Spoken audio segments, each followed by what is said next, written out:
በመጨረሻም ኢራን ለአሜሪካ እጅ ሰጠች።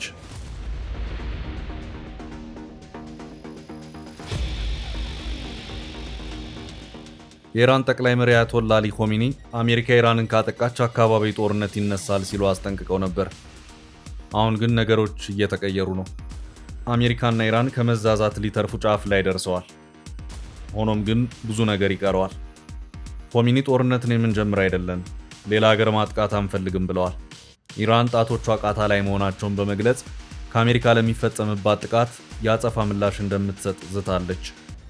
ምንም እንኳን ያላት ኃይል ከአሜሪካ የባህርና የአየር ኃይል ጋር ሊወዳደር እንደማይችል ግልጽ ቢሆንም አሁንም በዋሻዎች ከመሬት በታች ወይም ራቅ ባሉ ተራራዎች ውስጥ ተደብቀው በሚገኙ የባሊስቲክ ሚሳይሎችና ድሮኖች የአጸፋ ምላሽ ልትሰጥ ትችላለች። እስራኤልን በከባዱ የመምታት ዕድሏ ሰፊ ነው። በአረብ ባህረ ሰላጤ በኩል በሚገኙ በባህሬንና በኳታር የአሜሪካ ወታደራዊ ሰፈሮች እንዲሁም መሰረተ ልማቶች ላይ ጥቃት ልትፈጽምም ትችላለች። ከፈለገችም የአሜሪካ ጥቃቶች ተሳታፊ ናቸው ብላ በምታስባቸው እንደ ዮርዳኖስ ወይም እስራኤል ያሉ ሀገራትን አንዳንድ ወሳኝ መሰረተ ልማቶችን ኢላማ ማድረግ ትችላለች።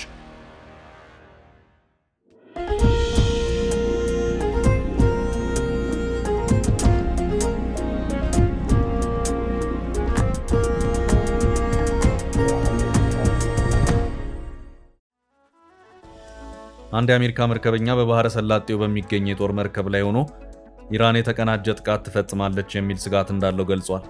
ኢራን በአንድ ወይም በብዙ ኢላማዎች ላይ በርካታ ፈንጂዎችን በድሮኖችና በፈጣን ባህር ሰርጓጅ የጦር ጀልባዎች የምትተኩስበት ቦታ ይህ ነው። በዚህ ምክንያት የአሜሪካ የባህር ኃይል መከላከያዎች ሁሉንም በአንድ ጊዜ ማስወገድ አይችሉም። ግን አሜሪካ ኢራንን ካጠቃች ኢራናውያን ጠንካራ ምላሽ ይሰጣሉ። በአሜሪካ የተጀመረው ጦርነት በቀጠናው ይስፋፋል ሲሉ ገልጸዋል። በአንጻሩ ትራምፕ ኢራንን ከስምምነት ላይ እንደምትደርስ ተስፋ አለኝ በማለት ከኾሜኒ የተለየ አስተያየት ሰጥተዋል።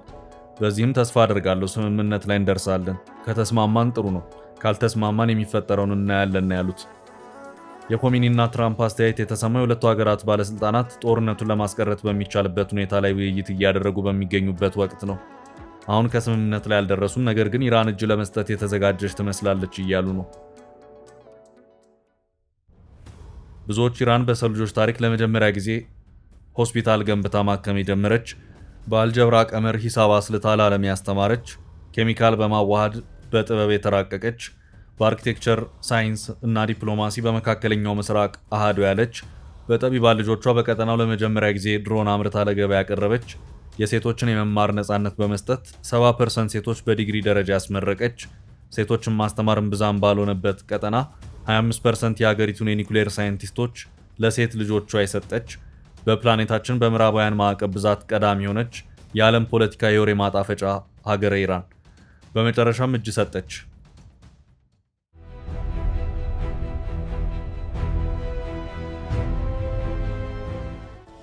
አሜሪካ ሁሉንም ማዕቀብ ካነሳችልኝ ኒኩሌር የማብላላት ስራዬን በተወሰነ መንገድ ቀንሳለሁ አለች። ኢራን የተጣሉባት ማዕቀቦች በሙሉ የሚነሱላት ከሆነ በከፍተኛ መጠን ያበለጸገችውን ዩራኒየም የጥራት ደረጃ ዝቅ ለማድረግ ልትስማማ እንደምትችል የሀገሪቱ የአቶሚክ ኃላፊ መናገራቸውን የዜና ወኪሉ ሮይተርስ ዘገበ። ኢራን ያቀረበችው የሐሳብ ከአሜሪካ ጋር እያደረገችው ባለችው ድርድር በግልጽ አቋሟ የተንጸባረቀበት ተደርጎ ተቆጥሯል። የአሜሪካ ፕሬዝዳንት ዶናልድ ትራምፕ የባህር ኃይላቸውን ወደ መካከለኛው ምስራቅ ማሰማራታቸውን ተከትሎ በዋሽንግተንና ቴህራን መካከል ጦርነት ይነሳል የሚል ስጋት በርትቶ ቆይቷል።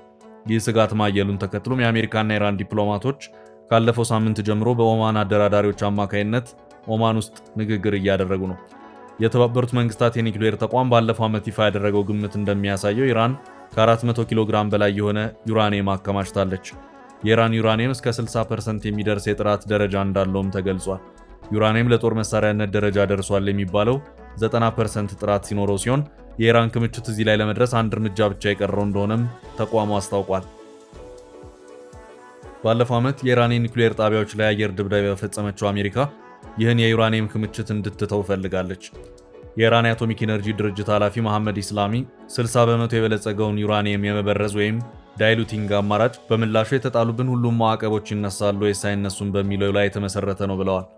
እስካሁን ድረስ ከአሜሪካ ባለስልጣናት ጋር በተደረገው ንግግር የኢራንን የበለጸገ ዩራኒየም ወደ ሌላ ሀገር የመላክ ሀሳብ እንዳልተነሳም ኃላፊው መናገራቸውን የኢራን የዜና ወኪል አይኤስኤን ዘግቧል።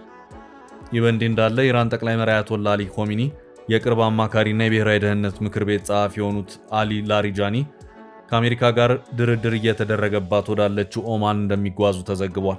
በዚህ ጉዞ ላሪጃኒ ከኦማን ከፍተኛ ባለስልጣናት ጋር ተገናኝተው ስለ ወቅታዊ ቀጠናና ዓለም አቀፋዊ ሁኔታዎች እንዲሁም ስለ ሁለትዮሽ ትብብር ይመክራሉ ሲል ከፊል ይፋ የዜና ወኪል የሆነው ታስኒም ዘገባ አመልክቷል። ቀጣዩ ዙር የአሜሪካና የኢራን ድርድር የሚካሄድበት ጊዜና ቦታ እስካሁን አልታወቀም። የኢራኑ ፕሬዝዳንት መሱድ ፔዜሽኪያን ቀጣዩ ዙር ንግግር ለዚህ ጉዳይ ፍትሐዊና ሚዛናዊ መፍትሄ ለማግኘት የሚያስችል ተገቢ አጋጣሚ ነው ብለዋል። አሜሪካ ከፍተኛ ጫናዎችን ከማሳደር ከተቆጠበችና ቃሏን የምታከብር ከሆነ ተፈላጊ ውጤት ላይ መድረስ እንደሚቻልም ገልጸዋል። ከአሜሪካ ጋር በገባችበት ሰጣ ገባ ያልተጣለባት የማዕቀብ ናዳ የለም። ምናልባት ሀገሪቱ ኢራን ባትሆን ኖሮ የማዕቀቦቹን ናዳ የሚሸከም ጫንቃ ሊኖራት አይችልም። ይህ ማዕቀብ ያላጎበጣት ኢራን ምንም ጥሬ ዕቃ ከውጭ ማስገባት ባትችልም $50 ባልሞላ ውጪ ተምዘግዛጊ ሰው አልባ ድሮኖች፣ ሰማይ ሰንጣቂ ሚሳይሎች፣ ቀላልና ከባድ መሳሪያዎች ተሻግራ 60% የተብላላ ኒኩሌር ባለቤት መሆን ችላለች። አያቶላዎቹ በራስ የመቆም ምሳሌዎች ናቸው።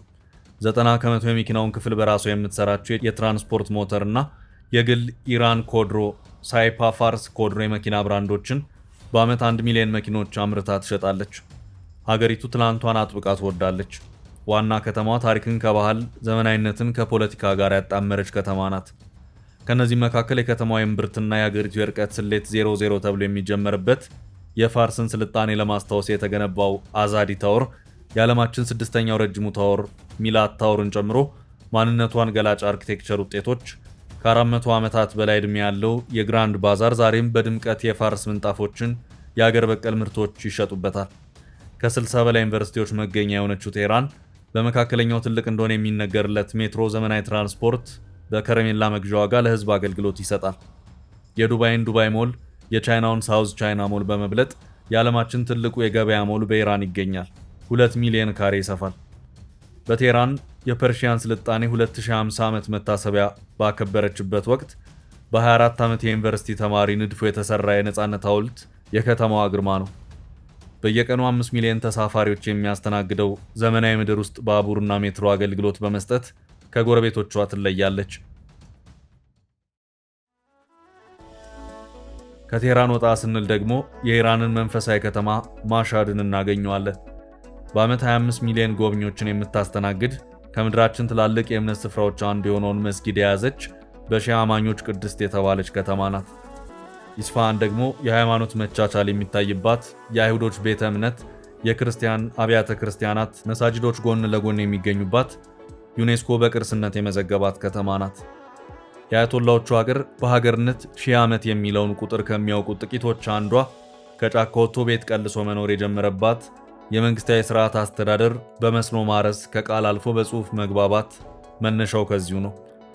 ዓለማችን ላይ ለዘመናት የራሷን የቀን አቆጣጠር እስካሁን የምትጠቀም የራሷ ካላንደር ያላት ባህልን ከታሪክ በራስ የመቆም መቻልን ከዘመናዊነት በማዋሃድ እልፍ የቱሪስት መዳረሻዎች የያዘች ብትሆንም የዓለም ስርዓት በጣለባት ማዕቀብ ተጠቃሚ ያልሆነችም። ለማሳረጊያ አንድ ታሪክ እናካፍላችሁ። እስራኤልና ኢራን የዛሬን አያድርገውና ወዳጅ ሀገራት ነበሩ። ያውም የአሜሪካውን ሲአይኤ ያልደረሰበት ሚስጥር የተጋሩ ወዳጆች። ዛሬ ካልተጋደልን የሚሉት ሁለቱ ፍቅራቸው ለእይታ ያስቀና ነበር። እስራኤል ዙሪያውን ያሉ የአረብ ሀገራት ነዳጅ አንሸጥም ባሏት ወቅት ኢራን በሯን ከፍቷ ከመስጠት ባሻገር ከአሜሪካ ተደብቀው ፕሮጀክት ፍላወር የተባለ የአሜሪካን ሚሳኤሎች እስራኤላውያን በእውቀት ኢራን በገንዘብ ተባብሮ ያመርቱም ነበር። ከአራት አስርት ዓመታት በፊት እስራኤል ሀገር ለመሆንና በአንድ እግሯ ለመቆም ስትጣጣር በነበረበት ወቅት ለእስራኤል የሀገርነት ዕውቅና ለመስጠት ቀዳሚ ከነበሩ ሁለት የእስልምና እምነት ተከታይ ሀገራት መካከል ኢራን አንዷ ነበረች። ኢራን የአየር መቃወሚያ መርከቦች፣ ራዳሮች፣ ሌሎችም መሳሪያዎች በእስራኤል በኩል ይቀርብላት ነበር። ዛሬ ላይ ሁለቱ ሀገራት ግጭት መንስኤ የሆነው ኒኩሌር እንድታመርትም የእስራኤል ተሳትፎ አለበት። ሞሳድ በመካከለኛው ምስራቅ የአረብ ሀገራትን የሚሰልልበት ቢሮው ቴህራን ላይ ነበረው። በአሁኑ ጊዜ በቴህራን ከ30,000 በላይ እስራኤላውያን ይኖራሉ። ትላንት ተመልካችና ሰሚ የሚቀናባቸው ሁለቱ ሀገራት በሃይማኖት የተጀቦነ ፖለቲካ ነጠላቸው እንጂ ህዝብ ለህዝብ ውስጥ ጥላቻ የለባቸውም። ማን ያውቃል ነገ ደግሞ ፍቅራቸው ሊመለስ ይችላል ሲል ታዴ የማመይ ልጅ ሐሳቡን ይገልጻል።